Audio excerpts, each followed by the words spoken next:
بسم اللہ الرحمن الرحیم۔ آپ میرا یوٹیوب چینل دیکھ رہے ہیں، چینل کو سبسکرائب کیجئے، بیل آئیکن کو دبائیے اور اپنی قیمتی رائے کا اظہار کیجئے کمنٹ سیکشن میں۔ بہت سارے لوگوں نے مجھے میسیجز کیے کہ سر اللہ تعالیٰ کا شکر ادا کرنے کا بہترین طریقہ کیا ہے؟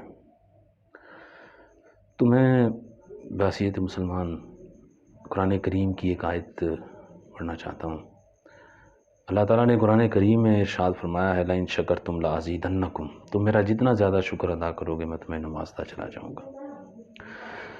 سر شیخ سعدی رحمۃ اللہ علیہ کے پاس ان کا ایک مرید آیا، اس نے کہا کہ حضور ملنے کے لیے آیا، ملاقات کے لیے آیا۔ شیخ سعدی نے اس سے کہا کہ بتاؤ کیسی گزر بسر ہو رہی ہے؟ اس نے کہا کہ حضور مل جائے تو شکر کرتے ہیں، نہ ملے تو صبر کرتے ہیں۔ شیخ سعدی رحمۃ اللہ علیہ نے کہا کہ ایسا تو بغداد کے کتے بھی کرتے ہیں۔ تو اس نے کہا کہ حضور پھر کیا کیا جائے؟ تو شیخ سعدی رحمۃ اللہ علیہ نے کہا کہ مل جائے تو خیرات کرو، نہ ملے تو شکر کرو۔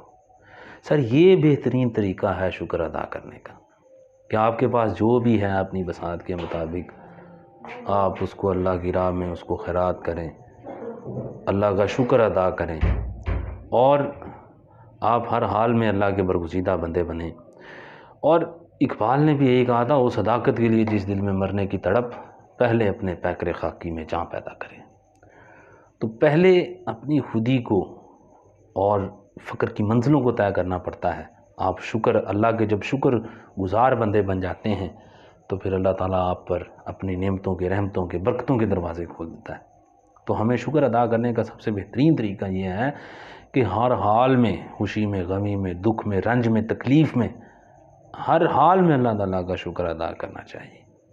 اور اللہ تعالیٰ کا شکر جب ہم ادا کرتے ہیں وہ اللہ تعالیٰ ہم پر اپنی رحمتیں اور برکتیں اور ہمارے لیے اپنے دروازے کھول دیتا ہے۔ تو اس لیے ہمیں اللہ تعالیٰ کا شکر ادا کرنا چاہیے ہر حال میں۔ بہت شکریہ۔